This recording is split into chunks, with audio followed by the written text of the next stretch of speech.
Olá, boa noite. Boa noite, sejam bem-vindos. Sejam bem-vindos a mais uma reunião do GAEFA, nossa habitual reunião de terça-feira, onde falamos sobre assuntos vinculados ao Evangelho de Jesus e temos após a vibração pelos necessitados, o passe e a fluidificação das águas. Sejam todos muito bem-vindos. Que Deus abençoe mais essa reunião. Boa noite a todos que estão chegando, a todos aqueles que estão passando mensagens aqui, Lourdes, Lucilene, Leila, Benedito, Ivali, todos nossos irmãos, sejam muito bem-vindos. E hoje, com o nosso tema Paulo de Tarso, né?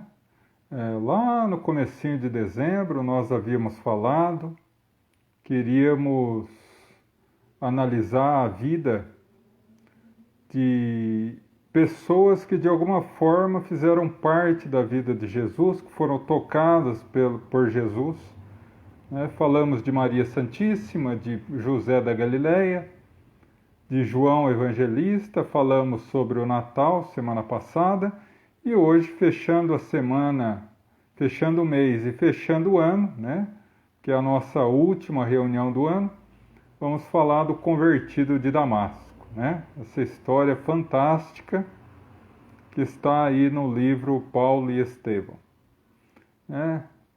Bom, sejam todos muito bem-vindos. O som e a imagem tá ok, tá tudo certinho, sem nenhum problema. Boa noite a todos. Gláucia, boa noite. Dona Cida, seu Flávio. Boa noite a todos que estão chegando aí. Dalva, Odete, Selma, Marcelo, boa noite. E a todos aqueles que de uma forma ou outra estão aqui conosco. Dona Alda, seja bem-vinda. Luiz Miguel, Paulo, Silvana, ótimo, obrigado. Ô Mercedes, boa noite. Boa noite a todos que estão aqui conosco para mais uma reunião do GAEFA. Daqui a pouquinho a gente começa. Valdemir, Marlúcia, sejam bem-vindos. Mário, Lucilene, obrigado pelo retorno. Mandu, seja bem-vindo. A Rô tá aí? Lidiane, seja bem-vinda. Luzia, ok. Maravilha, maravilha, que bom. Zeza, Clarice, Renata e todos que estão aqui conosco, Ana, Giovana, sejam todos bem-vindos. Eli. Bom, mais um minutinho a gente já inicia. Marli, minha irmã, seja bem-vinda. Marlene, Walter, meu irmão, e a todos que estão chegando aí.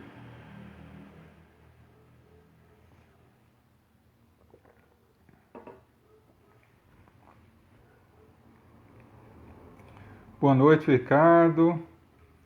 Boa noite, Bernadette, Thelma. Boa noite a todos. Daqui a alguns instantes a gente já vai iniciar. Lourdes, seja bem-vinda. Ô Lu, seja bem-vindo. Sônia, Michele, Landa. Quero deixar um beijo especial hoje para os meus pais que estão em Piracicaba, na casa do meu irmão. Estou aqui fisicamente sozinho, mas espiritualmente ao lado das equipes espirituais que trabalham conosco e ao lado de vocês, né? Mas mando um grande beijo para eles, a saudade imensa. E logo, logo estarão junto comigo de novo aqui.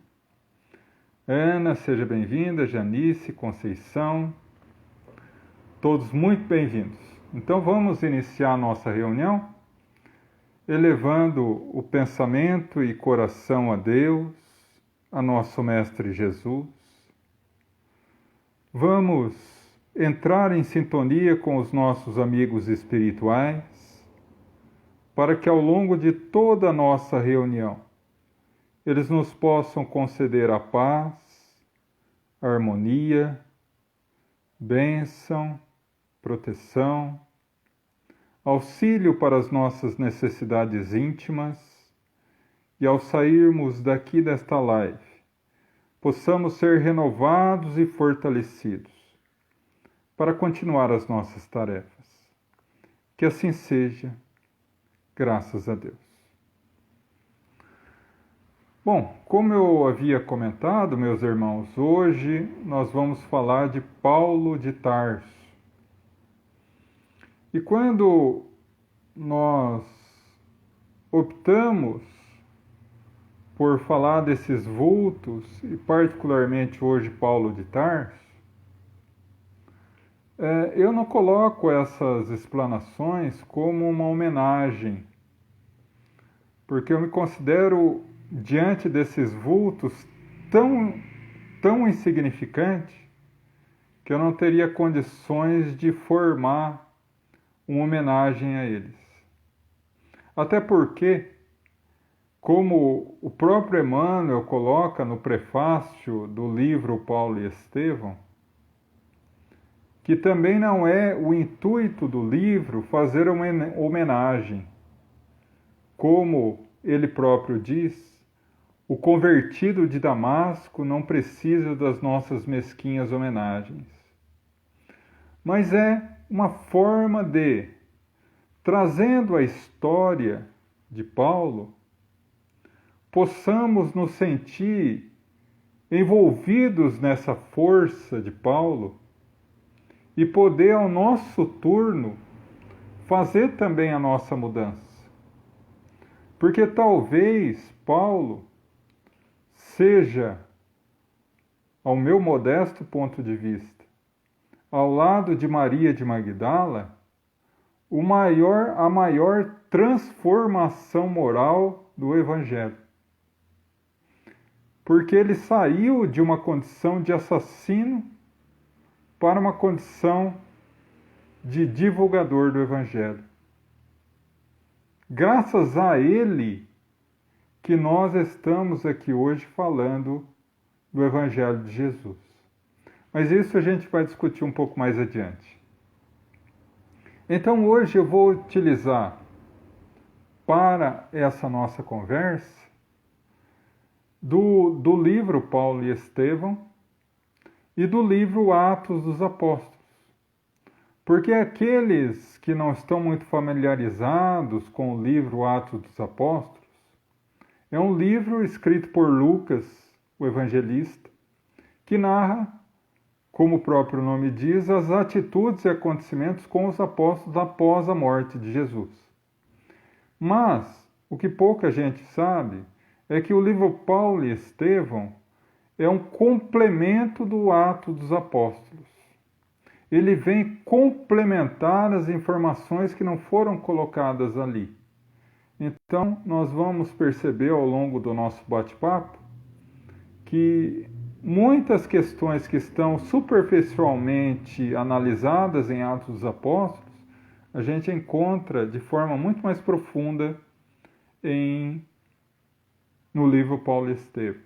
E apenas para dar um exemplo, quando nós encontramos lá no capítulo 8 de Atos dos Apóstolos, Paulo cortou o cabelo, raspou a cabeça antes de ir para Sancreia, que é uma cidade. Fica só nisso. No livro Paulo e Estevão, há também a mesma passagem, mas Emmanuel explica.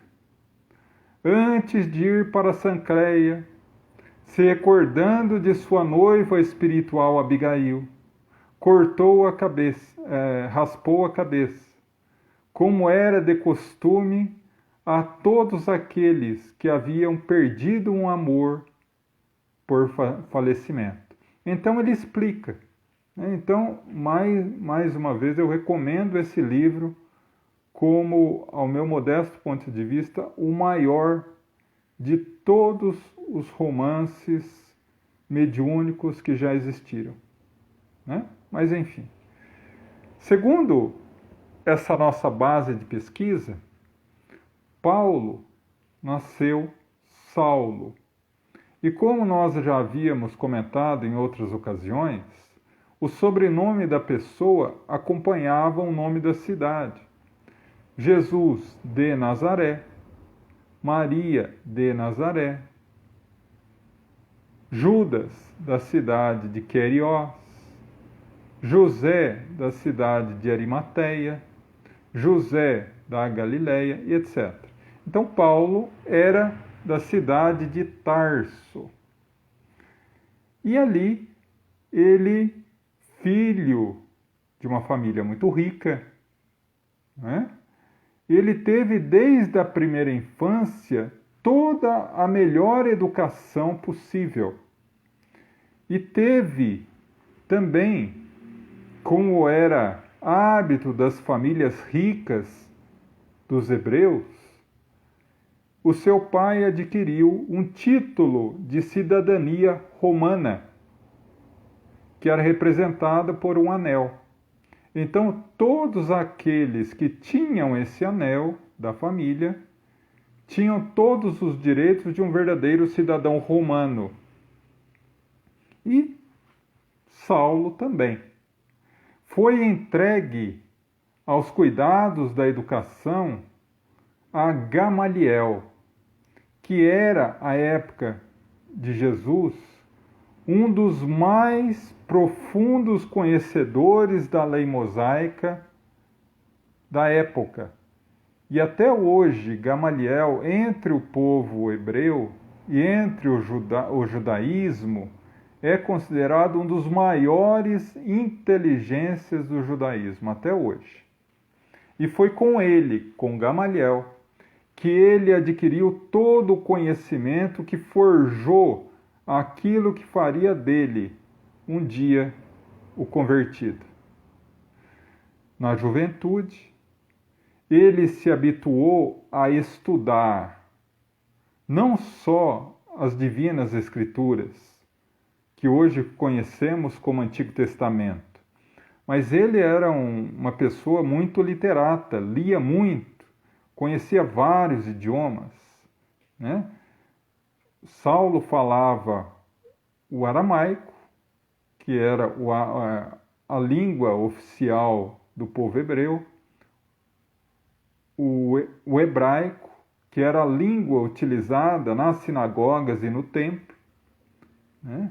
Falava o latim, que era a língua oficial do Império Romano, e ainda falava o grego, porque ele estudou em uma faculdade que existia em Tarso. Sim, já existia faculdade naquela época, né? Na realidade, na época de Saulo, existiam 3 faculdades no mundo. Uma ficava em Atenas, outra em Alexandria e outra em Tarso. E Tarso era uma cidade universitária, e ele estudou ali, ao lado de grandes mestres gregos. Então ele tinha um profundo conhecimento do grego, não só da língua, mas da cultura, da filosofia, do modo de ser grego. E aí ele cresce.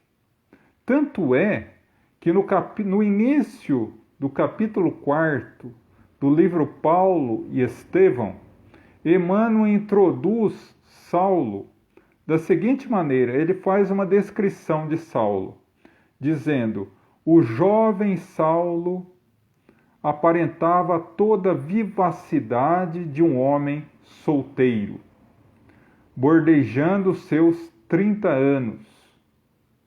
Na fisionomia cheia de vitalidade e máscula beleza, os traços israelitas se fixavam, particularmente nos olhos profundos e percussientes, próprios dos temperamentos ávidos e apaixonados, cheios de rudeza e resolução.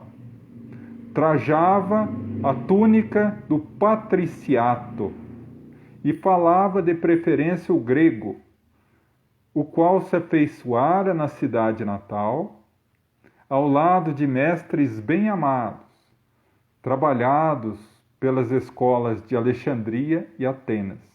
Então nós vemos que Saulo se vestia romana, falava fluentemente o grego e era hebreu. Então era um poliglota. Isso, ao lado da cultura que ele adquire de Gamaliel, faz com que ele desponte como uma grande inteligência na juventude e faz ele se candidatar a uma cadeira no Sinédrio. A partir daí abrimos um parênteses. Sinédrio era o colégio dos sacerdotes de Jerusalém, que comandava de forma religiosa todo o povo de Israel, e que era formado de 70 pessoas que tinham alto conhecimento das Escrituras e que na época eram dirigidas, esses 70, esses 69 escolhiam um para ser o sumo sacerdote, que à época de Saulo era Caifás. Todos nós já ouvimos falar dele, né? Diante da extrema inteligência de Saulo e do amparo de Gamaliel, ele não teve dificuldades de ingressar no Sinédrio, como um sacerdote, como um juiz, porque os sacerdotes também eram juízes à época, porque toda transgressão, toda má conduta religiosa era crime. Então eles julgavam esses tipos de crime e condenavam ou absolviam. Então aí ele se tornou um dos mais importantes sacerdotes do Sinédrio, que para ele era algo fantástico. Chegar aos 30 anos com a posição de um dos postos mais importantes do seu povo. Mas aí paramos um pouco a história de Saulo, porque em realidade não existiria Paulo de Tarso se não fosse Estevão ou Gesiel. Gesiel, ele nasceu na cidade grega de Corinto, na região da Caia. E ali ele tinha como irmã Abigail, filhos de Oquedeb. Os três viviam tranquilamente na cidade de Corinto, quando o pai foi reclamar para o governador que tinha sido espoliado, que tinha sido roubado pelo governo. Foi morto. A sua irmã Abigail fugiu e ele foi preso e condenado a ser escravo naquelas embarcações de escravos que a gente vê no filme Ben-Hur, que eram escravos que viviam de remar os navios até a morte. E ali ele viveu vários meses nas galeras até que ele adoeceu de uma doença grave, contagiado por um nobre cônsul romano que havia sido curado através dos seus cuidados, e ficou tão agradecido a ele que o libertou na cidade de Jopa, na Palestina. E ali, semi-morto, ele é conduzido para uma casa de caridade chamada Casa do Caminho, porque era uma casa que ficava entre o caminho da cidade de Jerusalém e Jopa, e era dirigida por Simão Pedro, o pescador de almas. Ele cuidou de Gesiel, E assim que ele recuperou, ele percebeu que Gesiel tinha uma grande paixão pelas antigas escrituras, citava textos de cor, e ele começou a se empolgar com tudo aquilo e disse que o Messias que o povo hebreu esperava há tantos séculos veio. E Gesiel diz a ele, então me mostra, onde está ele?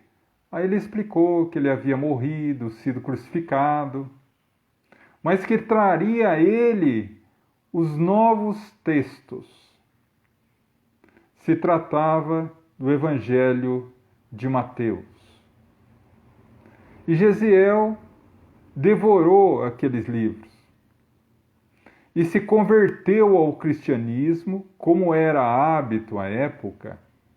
Todo aquele que se convertia ao cristianismo simbolicamente mudava de nome, simbolizando a sua reforma íntima. E Gesiel assume o nome de Estevão e começa a auxiliar na pequena cidade, na pequena casa do caminho, difundindo o Evangelho de Jesus através de palestras, auxiliando os doentes, os necessitados, pedindo alimento, dinheiro, remédio para aqueles necessitados, enfim. Mas, por outro lado, ele jamais teria visto novamente a sua irmã, Abigail, que ao fugir de Corinto, veio com uma família amiga morar na cidade de Jopa, na Palestina. E certa vez, viajando com esse casal amigo para Jerusalém, encontra o orgulhoso sacerdote Saulo de Tarso. E aquele encontro foi mágico. Nós poderíamos dizer que foi quase um encontro de almas gêmeas, se isso existisse na definição teológica que se dá a isso. Mas podemos dizer com toda certeza que foi um encontro de espíritos muito afins e que nós conhecemos como amor à primeira vista. Saulo se apaixonou perdidamente por Abigail. Começou a frequentar a casinha de Jopa, cortejando a moça, pediu em namoro. E durante os maravilhosos encontros dos dois, junto ao pomar da casinha de Jopa, ela conta a ele sobre a grande angústia da sua vida, porque seu irmão havia sido colocado como escravo, desaparecido, Gesiel. E ele, poderoso, orgulhoso, disse que moveria céus e terra para achar o cunhado. O relacionamento dos dois começou a se estreitar cada vez mais. Por outro lado, ele começava a ficar profundamente irritado com os trabalhos da Casa do Caminho, porque para ele a doutrina de Jesus era uma heresia, uma afronta ao judaísmo. E particularmente ele começou a odiar com todas as fibras do coração um grande palestrante que despontava ali, Estevão. E começou a armar meios de prendê-lo. Até que um dia ele convoca Estevão para dar explicações no Sinédrio. E Estevão vai e faz aquilo que talvez seja o maior e mais belo discurso de todo o cristianismo, que é o famoso discurso de Estevão no Sinédrio, onde ele fala de Jesus de forma ímpar. Todos os sacerdotes ficam impressionados com a cultura do jovem, mas aquilo apenas atiçou o ódio de Saulo, que mandou prendê-lo. E ele, como juiz da causa, determinou a sentença, a morte por heresia, a morte por lapidação, apedrejamento. Estevão foi preso e na data da execução da pena, onde ele seria morto, Saulo de Tarso, o orgulhoso juiz da causa, seria foco de todas as atenções. A sua primeira grande atitude como sacerdote do Sinédrio. E convida Abigail, a sua noiva agora, para presenciar o seu grande ato de triunfo. Mas percebam como Saulo já era diferenciado. No átrio da execução não entrava mulher, porque a mulher no judaísmo da época era considerada um ser inferior. Nem Anás nem Caifás levavam esposa, mas ele utilizou da sua força, do seu poder e colocou Abigail ao lado dele ali. A execução por lapidação ou apedrejamento é muito diferente do que nós imaginamos hoje. Nós imaginamos algumas pedras jogadas na pessoa até que a pessoa morra. Não era bem assim. A pessoa era colocada de joelhos, amarrada pelas mãos a um pequeno poste de aproximadamente 1 metro, e de joelhos era tirado pedras nele, do pescoço para baixo, até que toda a pele saísse. E quando isso ocorria, eles jogavam um balde com uma substância chamada aloés, que é muito semelhante ao álcool, e a pessoa desmaiava de dor. E quando acordava, o juiz da causa dava uma pedrada na cabeça para acabar de matar. Logo após a lapidação propriamente dita, que ele leva o banho de aloés, Saulo, ao chegar próximo para dar a pedrada, insiste para Abigail acompanhá-lo. E Abigail, extremamente impactada com aquela violência, ela pede para não ir, mas ele queria apresentá-la à sociedade. Levou-a. E a hora que Estevão acorda, ela leva um impacto ao reconhecer em Estevão o irmão Gesiel. Começa a chorar e dizer que era o irmão. Saulo fica tão impactado com tudo aquilo que determina ao soldado que tire Estevão do tronco onde ele estava, leve a uma sala separada e o deite em uma cama improvisada.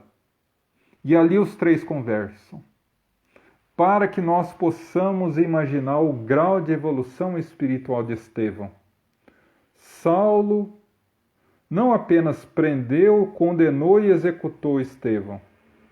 Ele, semi-morto, olhava a irmã e dizia a alegria que ele tinha de reencontrá-la e que ela deveria casar com Saulo, porque Saulo era um grande seguidor de Deus. E quando ele encontrasse Jesus, quando ele conhecesse a mensagem do Cristo, ele ia se tornar um grande defensor de Jesus, que era um homem bom e honesto e que deveria ser um grande marido. Olha, falar isso do seu próprio assassino, né? E ela profundamente impactada, até que Estevão olha para ele e o abençoa o casal e desencarna. Imaginemos, meus irmãos, a cena. O assassino, o assassinado e a sua noiva, que é a esposa daquele que você assassinou. Qual seria a nossa atitude? O arrependimento. Agasalhar Abigail. O que Saulo faz? Está rompido o nosso noivado. Não posso casar com a irmã de um herege. E abandona Abigail, que volta à pequena cidade de Jopa. E ele continua duro e inflexível na sua caminhada, no poder. começa agora a perseguir os cristãos. Perseguir, torturar e matar todos os cristãos que ele encontrasse.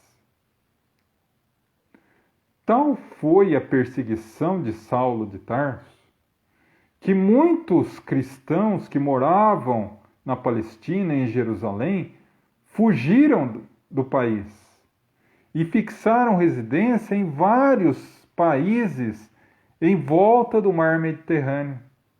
Muitos foram até Roma, com medo da perseguição de Saulo.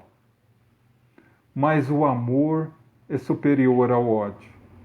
E meses depois, não suportando a saudade da amada, ele volta para a cidadezinha de Jopa para pedir perdão e reconciliar com ela e casar.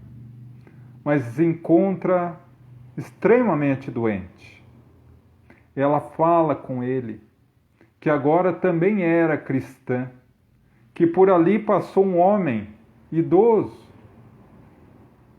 de nome Ananias, que contou para ela sobre o Evangelho de Jesus.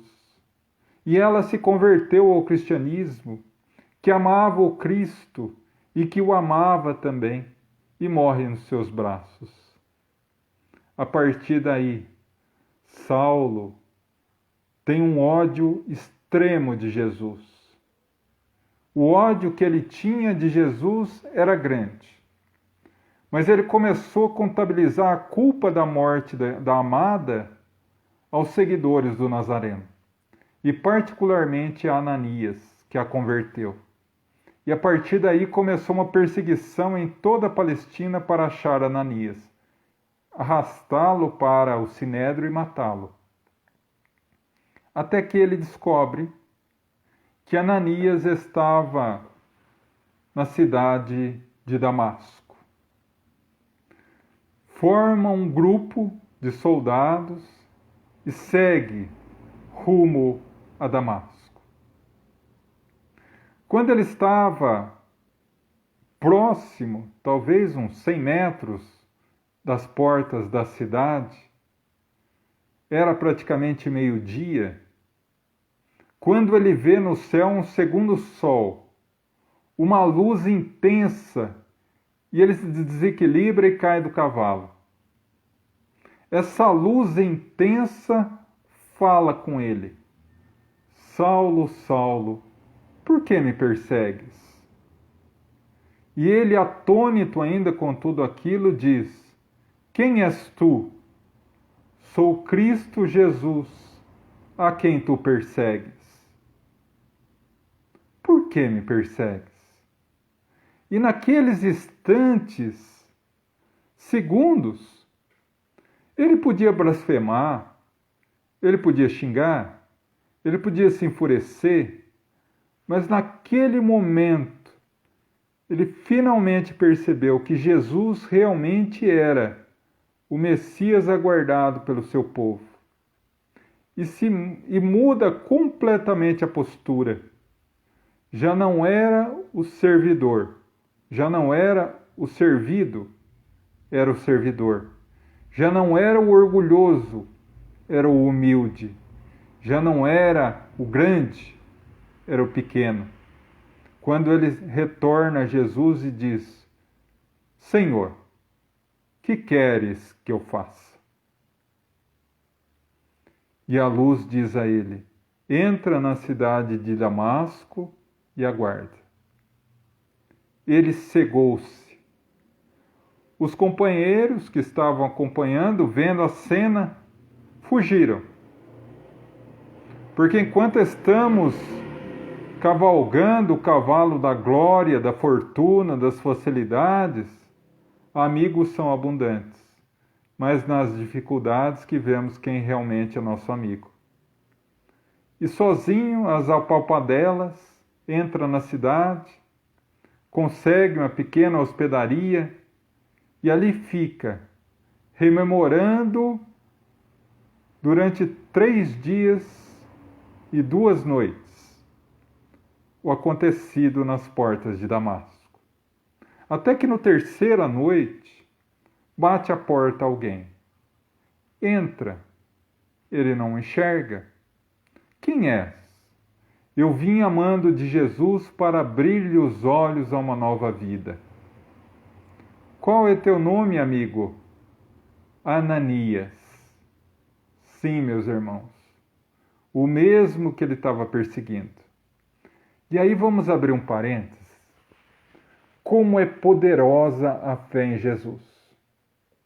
Vamos imaginar nós na condição de Ananias.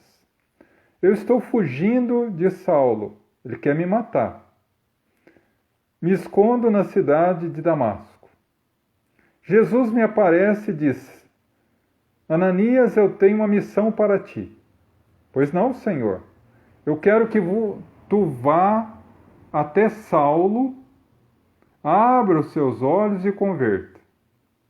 Se fosse, eu não posso falar por vocês, mas se fosse eu falaria: Senhor, primeiro, né? Que Saulo? Saulo de Tarso. Senhor, não é querendo discutir as suas orientações. O senhor sabe que ele quer me matar, né? Tamanha a minha fé, né, minha gente? Imagina. Mas ele, sem discutir, foi. Abriu os olhos de Saulo e no dia posterior, após uma noite de conversas e abraços com Ananias, Saulo pede para que Ananias o batize, que era uma prática comum à época aos convertidos. E ali naquela manhã, morre Saulo e nasce para a humanidade Paulo. Paulo estava convertido ao cristianismo. Paulo tinha certeza que Jesus era o Messias. Bastava agora fazer com que os outros compreendessem isso, que o aceitassem, porque dentro do cristianismo ele era um carrasco. O que ele faz? Se prepara. Me recordo agora de uma mensagem do próprio Jesus, no codinome Espírito de Verdade, publicada no Evangelho segundo o Espiritismo, no capítulo 4, quando ele diz: Espíritas, amai-vos, eis o primeiro mandamento. Instruí-vos, eis o segundo. Antes de demonstrar o seu amor ao ideal do Cristo, o que ele fez? Ele se instruiu, preparou-se, foi ao deserto e durante 3 anos estudou as Sagradas Escrituras do Evangelho de Mateus, se preparando para a renovação. Até que humildemente, depois de 3 anos, volta a Jerusalém, é tido pelos seus colegas do Sinédrio como um louco e doente. Bate às portas da casa do caminho, é visto por Tiago e por João como um lobo na pele de cordeiro. Mas Pedro lhe estende as mãos. Começa a auxiliá-lo. Paulo agora começa o seu trabalho de divulgação do Evangelho. Começa ele próprio fazer as palestras na casa do caminho. Mas ele começa a perceber que o Evangelho de Jesus teria que sair das portas da Palestina, dos muros estreitos do povo hebreu. Deveria ganhar o mundo. E ele começa o seu processo de divulgação do Evangelho. Vai até a Síria, funda uma linda igreja na cidade de Antioquia. E ali em Antioquia, ele encontraria um dos seus mais profundos amigos do coração, um médico grego, que estava em Antioquia, e ouviu dizer dessa igreja cristã, e por curiosidade foi, e ficou impressionado com a fala do apóstolo. Ao final, se apresentou, ficaram amigos, tratava-se de Lucas. E a partir daí, a vida de Paulo nunca mais parou. Caminhava, divulgando o Evangelho, sofria perseguições, açoites, prisões, tudo em nome do Cristo. Uma noite, ele caminhava sozinho, não tinha onde dormir, entrou numa caverna e dormiu. E sonhou que estava num lugar belíssimo. E ali estava Abigail, a sua amada noiva espiritual. E ele começou a reclamar. Começou a reclamar para ela as dificuldades do caminho, os sofrimentos, as dores. E ela dá 4 setas de luz para ele. Paulo, ama, trabalha, espera, perdoa. Ama, trabalha, espera e perdoa. Esse é o roteiro da sua vida. E ele prossegue. Paulo fez na sua vida 4 grandes viagens, todas em torno do mar Mediterrâneo. Lembram quando eu falei que por causa da perseguição de Saulo, muitos cristãos saíram da Palestina e se fixaram residência em vários países em torno do Mediterrâneo? Então, eles fixavam e fundavam sinagogas do judaísmo, a crença do Deus único. E Saulo começa a visitar país por país, cidade por cidade. Ele chegava nessa cidade, já tinha uma sinagoga, onde já haviam judeus e simpatizantes da causa do Deus único. Ele chegava e falava do Evangelho de Jesus. Fundava uma igrejinha com alguns companheiros, ficava um tempo ali e seguia para a próxima. A sua primeira viagem, ele foi até Chipre. Passou pela Turquia, pela Síria, chegou a Chipre e voltou. A sua segunda viagem, ele chega até a terra da sua grande amada, Abigail, a Grécia. Visita Corinto, a cidade da sua amada. Funda uma igreja muito importante em Corinto e volta. A terceira viagem era para fortalecer o movimento cristão. Ele retorna da Palestina até a Grécia. E a sua última viagem, que nós vamos comentar mais adiante, já preso, ele sai de Jopa, aliás, de Cesareia Marítima, na Palestina, e vai diretamente a Roma preso. Mas, nessas viagens, certa noite, ele preocupado na cidade de Corinto, porque o que ocorria? Nesse momento, já haviam centenas de igrejas que ele havia fundado. E estava dando problema, discórdia, não só entre os cristãos, mas entre aqueles que eram judeus e se convertiam ao cristianismo. Problemas dentro da igreja, que nós espíritas não sabemos o que é, né? Afinal de contas, a gente não tem discórdia dentro do centro espírita, né? Mas, enfim, naquela época já havia discórdia dentro do movimento cristão. E todos mandavam cartas, dizendo: Paulo, você tem que vir aqui. Paulo, venha cá rápido. A igreja está afundando. E eram tantos locais pedindo que era humanamente possível ele ir. Porque ele ia a pé. E ele era tão indômito, tão forte nos seus princípios, que ele foi certa noite na igrejinha de Corinto, sentou e começou a chorar.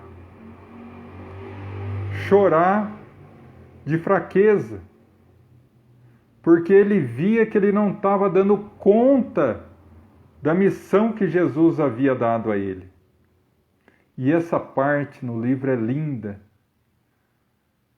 Emmanuel narra mais ou menos assim. Terminada a prece, Paulo sente como uma onda de felicidade invadisse o seu coração. Ele sente perfeitamente a presença do Senhor. Jesus veio pessoalmente conversar com ele e disse: não te preocupes com as obrigações da tarefa. Poderás atender a todos se utilizares da obra do Espírito de meu Pai. Ele não entendeu muito o que Jesus queria dizer. E Jesus prosseguiu dizendo: escreverá às igrejas irmãs em meu nome. E aí, uma informação essencial. Quando Jesus diz a Paulo assim: a partir de hoje, Estevão, que logo após o desencarne, assumiu a tarefa de ser o mentor espiritual de Paulo. A partir de hoje, Estevão estará mais aconchegado a você, ou seja, regime de plantão. E Estevão transmitirá a você os meus pensamentos. Então, o que nós tiramos disso? Que as cartas de Paulo que estão na Bíblia não saíram da cabeça de Paulo, saíram diretamente do pensamento de Jesus. E Emmanuel, mais adiante, diz que as cartas de Paulo que estão no Evangelho vieram diretamente das esferas do Cristo. Então, Jesus passou a mensagem para Estevão, que serviu como médium, passando para Paulo, que escreveu as cartas. Mediunidade no mundo espiritual. Apenas um parênteses para esclarecer isso. Certa vez, Divaldo Franco, e isso está no livro O Semeador de Estrelas, de Sueli Caldas Schubert. Certa vez ele foi visitar Lisieux, na França, e visitou a catedral dedicada a Santa Teresinha de Lisieux, Teresinha das Rosas. E ali ele orando, Joana de Ângeles lhe apareceu e disse: pegue caneta e papel que vamos escrever. Ele se concentrou e escreveu uma mensagem, e ao ler a mensagem ele estranhou quando estava assinada Teresinha de Lisieux. E ele falou: nossa, mas quem sou eu para receber uma mensagem diretamente de Teresinha? E Joana explicou a ele: Teresinha das alturas celestiais que está, transmitiu o pensamento dela para mim e eu o retransmiti para você. Então, eu servi de médium entre Teresinha e você, da mesma forma que Estevão de Jesus em relação a Paulo. E aí, no próximo dia, pela manhã, chegou um mensageiro de Tessalone, dizendo que a igreja estava pegando fogo. As contendas, dificuldades estavam imensas, pedindo para Paulo ir o quanto antes. E ele resolveu colocar a orientação de Jesus à prova. Como Jesus havia prometido que Estevão passaria a ele a mensagem de Jesus, ele resolveu não escrever sozinho. Juntou os amigos, entre eles Timóteo e Silas, e escreveu a sua primeira carta, que seria as imortais epístolas de Paulo.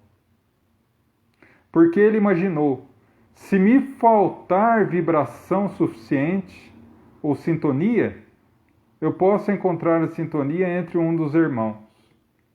E mais um fato curioso, ele não escrevia as cartas. Quem escrevia as cartas era outra pessoa, ele ditava as cartas. Prova disso? O versículo 20 ou 22, se não me falha a memória, do capítulo 16 da primeira carta de Paulo aos Romanos. É um versículo que ele vai dando abraço para todo mundo. Saudai não sei quem, saudai, saudai, saudai, saudai. Em dado momento está escrito lá, e eu, Tércio, a quem escrevi essa carta, o saúdo no Senhor. Provavelmente o escriba viu Paulo mandando um abraço para todo mundo e falou, vou mandar também para os familiares. E mandou. E até hoje está lá. Se vocês olharem o capítulo 16, versículo 22 da primeira epístola de Paulo aos Romanos, você vai ver lá. E eu, Tércio, que escrevi essa carta, o saúdo no Senhor. Então, não era ele que escrevia. E por que isso é tão essencial? E por que a mensagem do Paulo e Estevão é tão essencial? Porque a maioria, se não 100% dos estudiosos do Evangelho, inclusive aqueles que estudam especificamente a história de Paulo, todos são uníssonos em dizer que Paulo morreu no ano 65. Mas, na realidade, ele morreu em janeiro de 67, segundo Emmanuel, no livro Paulo e Estevão. E por que isso é tão importante? Porque algumas cartas podem ser analisadas, o tempo delas, segundo o exame do carbono 14. E algumas foram comprovadamente escritas no ano 66. Então os estudiosos dizem, Paulo morreu em 65. A carta é de 66, portanto, não foi escrita por Paulo. Por quê? Emmanuel explica isso. Ele morreu em 67.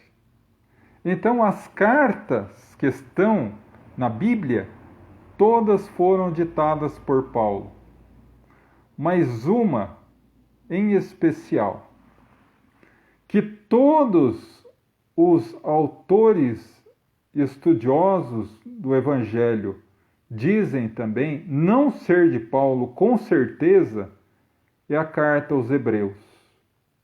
A carta ao seu próprio povo. E por quê? Porque dizem eles que a carta aos Hebreus é escrito num grego erudito, que o dono dessa carta, aquele que escreveu essa carta, tem que ter um conhecimento muito profundo da língua grega. E Paulo não tinha.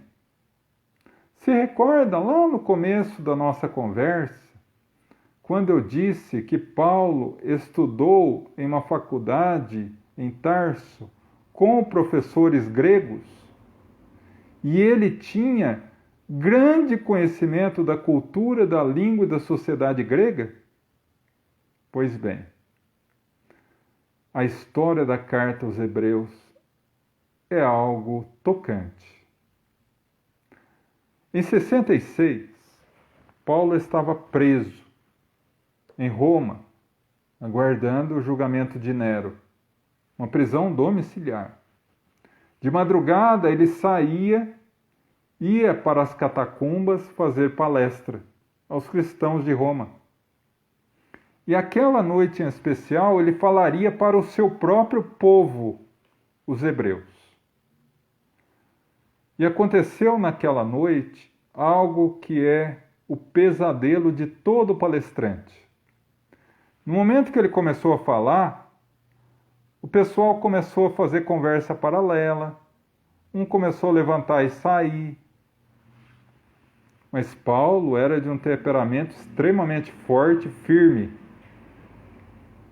Ele bateu firme na mesa e disse: vocês não são dignos da mensagem de Jesus. A partir de hoje, eu nunca mais vou falar para os da minha raça. E saiu pisando firme, quando um velhinho que rememorava aqueles sábios anciãos do povo hebreu, pegou na mão de Paulo e disse: meu filho, hoje uma luz nova entrou no meu coração. E eu peço, meu filho, em nome de Jesus, não abandone os da nossa raça. E ele chorou. E Emmanuel narra que daquele dia, nos próximos 3 meses, Paulo era visto no quintal da casa todas as tardes ao entardecer, escrevendo uma carta de próprio punho, e que muitas vezes era interrompido com lágrimas. Era a carta aos Hebreus. Foi a única que ele escreveu de próprio punho. E tinha, naturalmente, a característica profunda da língua grega que ele dominava como poucos. Então, as cartas de Paulo ajudaram a difundir o evangelho por todo o mundo. Porque chegavam, um copiava do outro, um copiava, ia passando, chegando de país em país, de igreja em igreja. Isso foi difundindo a religião cristã por toda a Europa, por todos os países próximos do Mediterrâneo. E ele conseguiu uma proeza: trazer o cristianismo àqueles que os próprios irmãos judeus chamavam de gentios, aqueles que não acreditavam no judaísmo. E como ele lutou para que os gentios fossem aceitos pelos apóstolos. A famosa, não briga, mas divergência, pontos de vistas diferentes entre ele e Pedro, entre ele e Tiago, que era um ferrenho trabalhador do cristianismo, mas tinha uma forte ligação com o judaísmo ainda. E ele venceu tudo isso. Mas a partir daí, nós voltamos um pouco à sua terceira viagem. Ele estava agora na cidade de Éfeso, com João Evangelista, quando ele recebe uma carta de Tiago, que morava em Jerusalém, dizendo que os sacerdotes do Sinédrio disseram que ele deveria voltar a Jerusalém e fazer uma oferta no templo. E se ele não fizesse isso, eles destruiriam a casa do caminho. Ele sabia que era uma armadilha, mas ele não tinha saída. Ele foi. E no momento que ele colocou o pé no templo, ele foi preso. O povo, contaminado pelos sacerdotes, dizendo que Saulo, agora Paulo, era um traidor do judaísmo, queriam matá-lo ali mesmo. Mas ele foi julgado pelo Sinédrio pelo mesmo corpo de sacerdotes que julgou Jesus. E foi condenado a morrer crucificado entre dois ladrões. Vocês conhecem esse tipo de morte. E por quê? Porque para o hebreu era a morte mais vergonhosa que existe, morrer no meio de dois ladrões crucificados. Mas João, ele não morreu crucificado. Não, porque ele usou de uma autoridade que ele tinha. Lembra no começo da nossa conversa, quando eu disse que a família dele havia comprado um título de cidadania romana? Pois bem, ao ser sentenciado à morte por crucificação, ele mostrou o seu anel de família e disse: eu não morrerei crucificado, porque eu sou um cidadão romano, com direitos. E a lei romana dizia que um cidadão romano só pode ser morto por ordem do próprio imperador. Aí no ano 60, ele foi preso em Cesareia Marítima, uma cidade litorânea da Palestina. E ali ele ficou.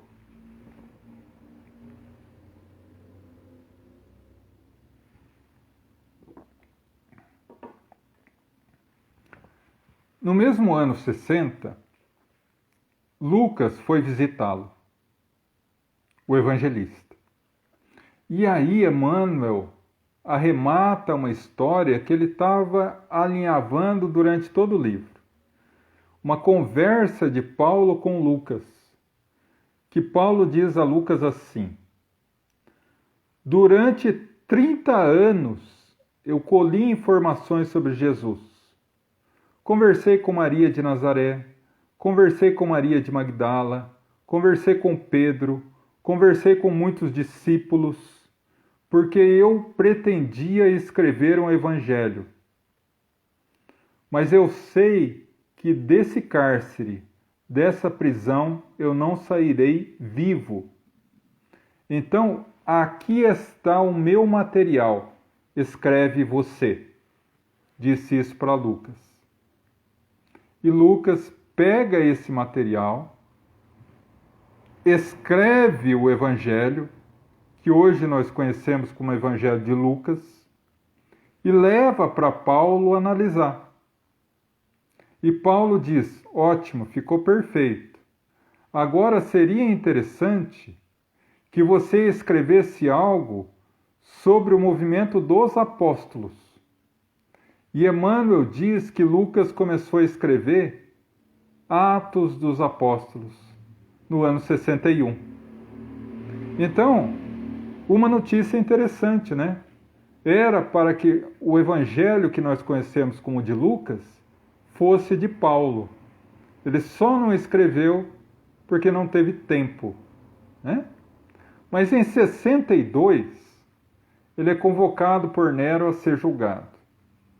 E é levado de barco até Roma.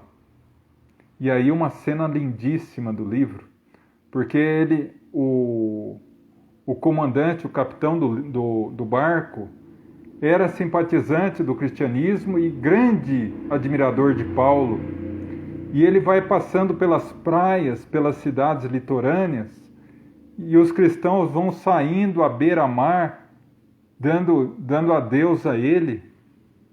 Quando ele passa pela cidade litorânea de Éfeso, Maria Santíssima, que nessa altura já era uma senhora de mais de 70 anos, vem à praia para despedir dele, algo tocante. E Lucas fica tão surpreso com tudo isso que diz: Paulo, eu vou escrever tudo isso. E Paulo olha para ele e fala: amigo, não. Você vai falar que eu matei Estevão, que eu era um assassino, que Jesus me convocou pela sua misericórdia, as minhas lutas e dificuldades para tentar para tentar cumprir o que Jesus me orientou, mas em relação a isso você cala. E Lucas calou.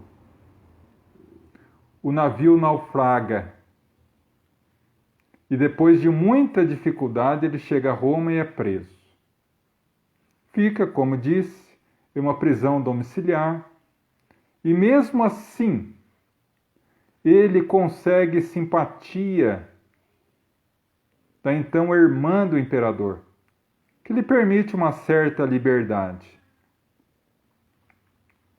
Prepara o terreno para receber em Roma Pedro e viaja para a Espanha para difundir o evangelho na Espanha. Só que essa viagem foi mais curta, porque João o Evangelista foi para Roma e foi preso. Aí ele teve que voltar. Mas vamos ser sinceros, se não fosse esse imprevisto, ele chegaria no Brasil, a nado, porque para Paulo de Tarso não tem tempo ruim. Para ele difundia em qualquer lugar. Mas ele volta, usa da sua influência com a irmã do imperador para liberar João, mas mesmo assim, Pedro é preso, morto no ano 65. Ele vê a dor da partida de João, que volta a Éfeso, e ali ele fica. Até que lentamente se chega naquela noite de janeiro de 67. Nero não queria mandar publicamente executá-lo. Então mandou um soldado tirá-lo de casa e levá-lo às catacumbas e lá dar cabo da vida dele. E assim ele fez. Chegando nas catacumbas, o soldado romano tira a espada, mas Paulo tinha uma fé inabalável.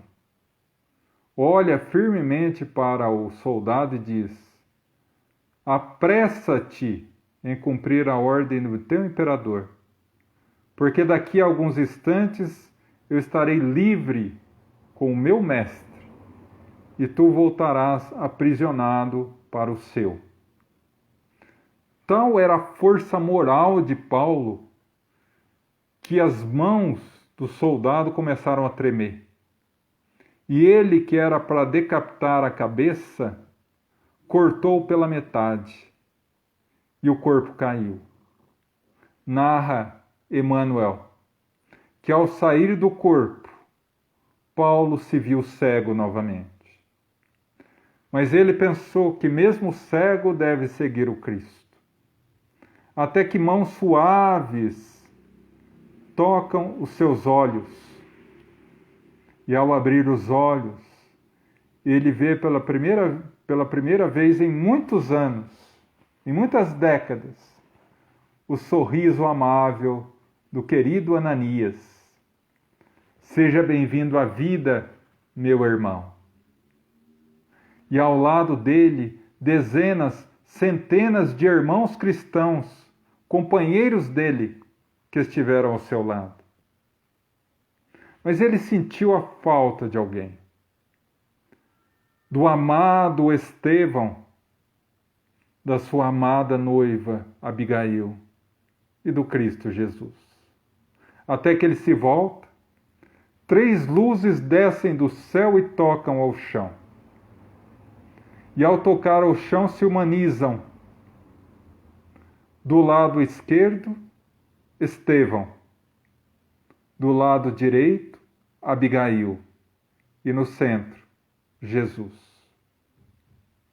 Estevão e Abigail olham para Jesus como uma criança que pede autorização ao Pai. Jesus sorri e os dois vêm e abraçam Paulo.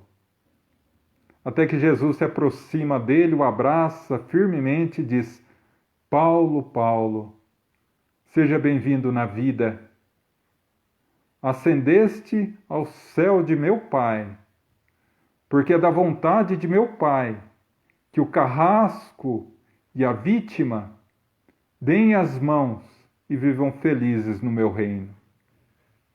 Essa é a história de Paulo de Tarso, que é talvez o maior exemplo de conversão de todo o Evangelho. Aqui, gostaria de compartilhar com vocês um episódio interessante na psicografia desse livro. Paulo Estevão foi psicografado pelo Chico no ano de 1941, quando ele trabalhava na Fazenda Modelo, em Uberaba. Ele trabalhava durante todo o dia e ia a um pequeno escritório no porão da casa do senhor Joviano, que era o administrador da fazenda e seu patrão, e ali ele ficava, Emmanuel vinha e escrevia. Na noite que ele se preparava mais uma vez para mais um trabalho, Emmanuel se aproximou dele, mas não, curiosamente, não começou a escrever. Chico achou estranho e falou: Emmanuel, aconteceu alguma coisa? Emmanuel se volta a ele e diz: hoje descreverei através das suas mãos a conversão de Paulo às portas de Damasco. Chico falou: não, tudo bem, eu estou pronto. Mas não serei eu que vou escrever. Nesse momento, da porta entra Paulo de Tarso. Põe as mãos no ombro do Chico. O Chico começa a chorar como uma criança. Se ajoelha e beija as sandálias de Paulo. No que ouve do apóstolo: levanta, filho, porque os servos do Cristo jamais ficam de joelhos, a não ser para o Pai da vida. Então, o livro Paulo e Estevão, na passagem da conversão, foi escrita pelo próprio Paulo. Coisas de Chico, coisas da espiritualidade superior.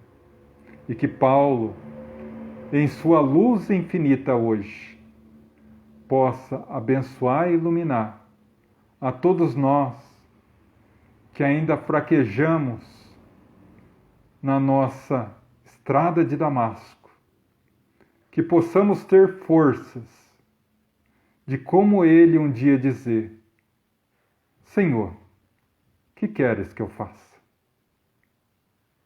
Bom, meus irmãos, vamos então à nossa vibração.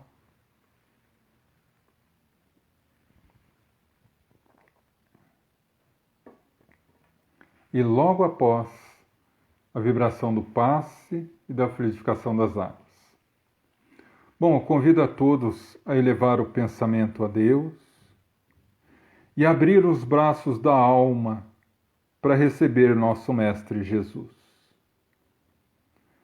E envolvidos nesse abraço carinhoso, vamos falar-lhe ao ouvido das nossas necessidades e aflições, das nossas dores, de espíritos ainda tão distantes da luz.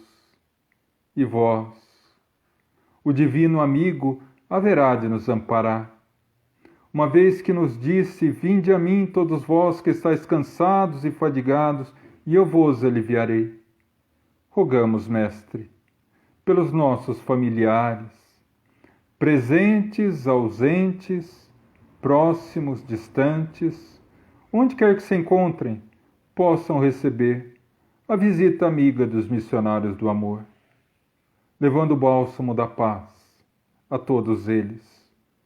Pedimos pelos nossos irmãos encarnados, que passam por provas e expiações, seja na fase da infância, da adolescência, na fase adulta ou idosa, que Jesus seja o farol a nos iluminar pelos caminhos tortuosos da terra, nos encaminhando no rumo da paz.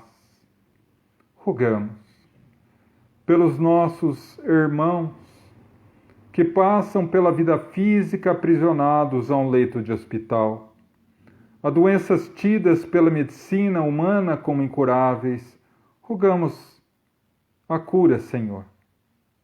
Mas se não for possível, uma vez que a doença é remédio amargo para a cura do espírito, rogamos fé, perseverança, resignação e, sobretudo, a certeza que dia virá encontrarão muito mais do que a saúde física, a saúde espiritual. Rogamos pelos nossos irmãos que sofrem e padecem. Nesse momento eu convido a todos os nossos irmãos que lembrem ou mentalizem todos aqueles que sabemos sofrer, familiares, amigos, conhecidos, que a nossa mente agora seja uma ponte de luz para que esse luminoso exército divino, sob o comando do Cristo, possa alcançar a todos, levando a paz, a harmonia, proteção, amparo, amor, carinho, remédio, força, fé, resignação, paz.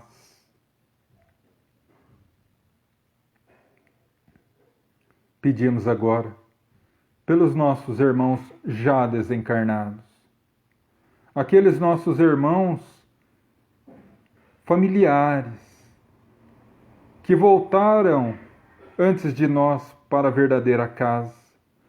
Rogamos a Deus que os abençoe e ilumine nessa nova etapa das suas vidas e que nós possamos dar a eles o buquê luminoso da nossa saudade, banhada na fé em Deus. Pedimos pelos espíritos que sofrem no mundo espiritual, a consequência de uma vida voltada ao erro. Pedimos, Senhor, que o arrependimento seja a chave que lhes abra a porta da vida renovada. Rogamos, Mãe Santíssima de todos nós, agasalhe em seu maternal abraço todos aqueles nossos enlouquecidos irmãos que se atiraram ao abismo tenebroso do suicídio. Rogamos por eles, para que seu infinito amor de mãe possa abrir-lhes o coração para a vida renovada. Rogamos, por fim, aos nossos irmãos que ainda são dominados pelo mal e pela crueldade, que ainda trazem no coração o tumor do mal. Rogamos por eles, para que a semente luminosa da verdade floresça em seus corações e os liberte, tornando dignos da sua infinita misericórdia e amor.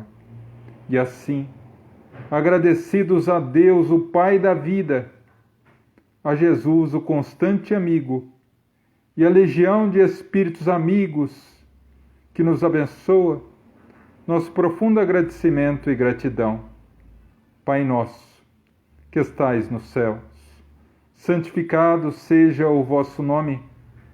Venha a nós o vosso reino. Seja feita a vossa vontade, assim na terra como no céu. O pão nosso de cada dia dai-nos hoje. Perdoa nossas dívidas, assim como perdoamos os nossos devedores. Não nos deixa cairmos em tentação, mas livra-nos do mal. Porque teu é o reino, o poder e glória sempre.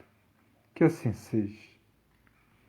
E agora, vamos à nossa vibração do passe e da fluidificação das águas.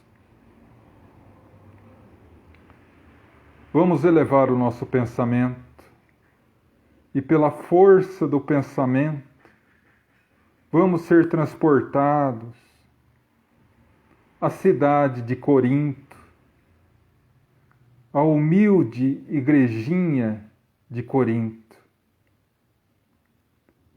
As portas de madeira, o ambiente muito simples. Sentamos num dos bancos de madeira, quando adentra uma figura luminosa, o convertido de Damasco. Paulo adentra, nos recebe com um sorriso, nos abraça firmemente e podemos sentir toda a energia daquele que, como poucos, soube entregar a sua vida a Jesus. E tal é a sua energia que resplandece sobre todo o nosso íntimo. O nosso corpo físico agora recebe essa energia luminosa. A nossa mente se transfigura em luz. E o nosso coração e nossa alma é invadida por um sentimento intraduzível de paz.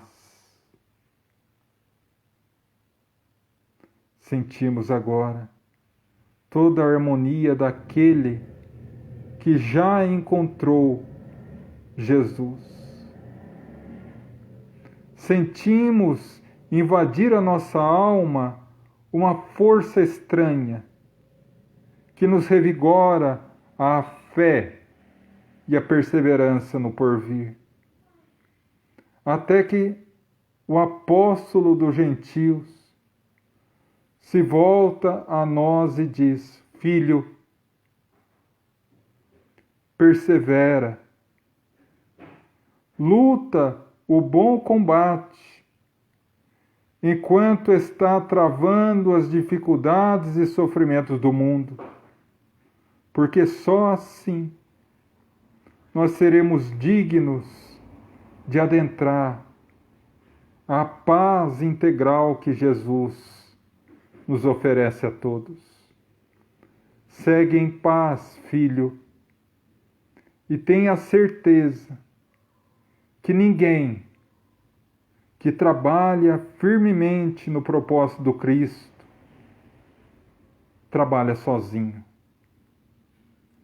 Todos nós recebemos o amparo celestial do Cristo Jesus.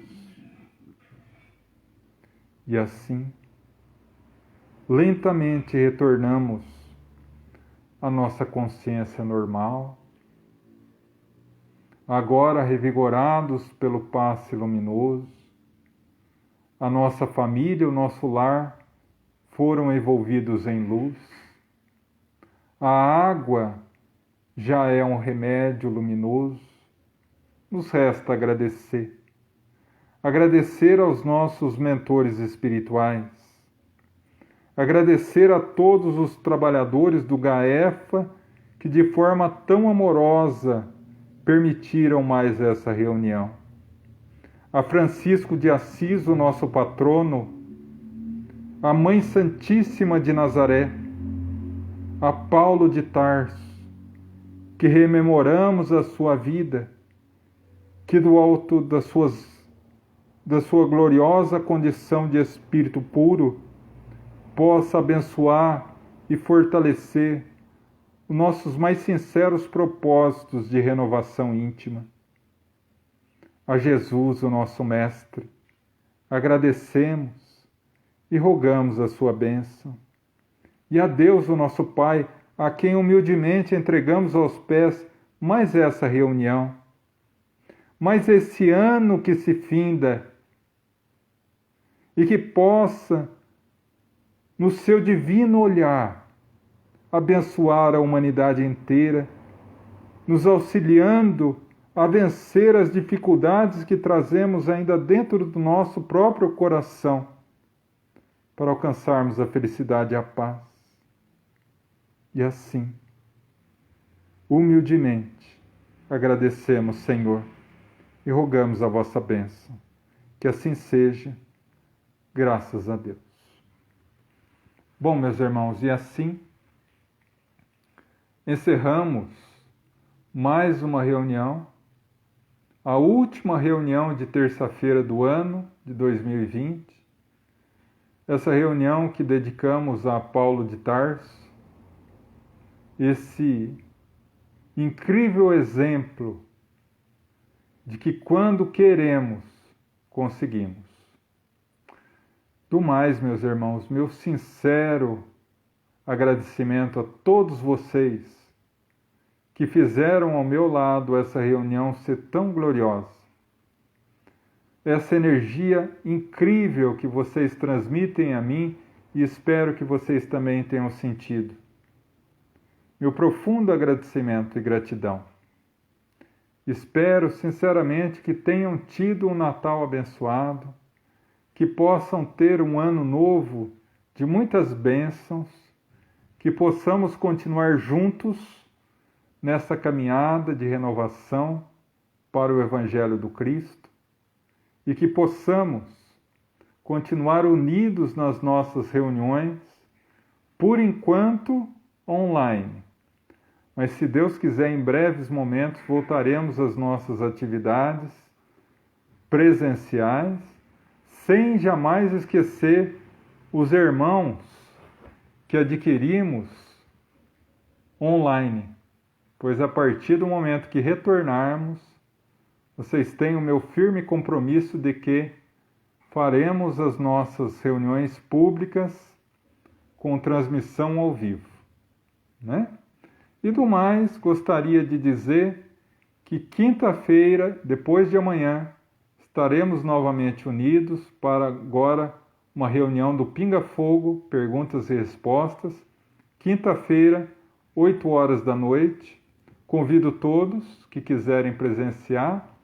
Tenham uma noite de muitas bênçãos, muita paz. Essa nossa reunião continuará na página do Facebook. Logo daqui a pouco também estará no nosso canal do YouTube, o Gaefa Espírita, para apreciação de todos vocês. Desejo a todos uma noite de muita paz, de muita bênção, uma semana de luz e de paz, de trabalho, de harmonia, e até quinta-feira, se Deus assim permitir. Fiquem em paz, meus irmãos.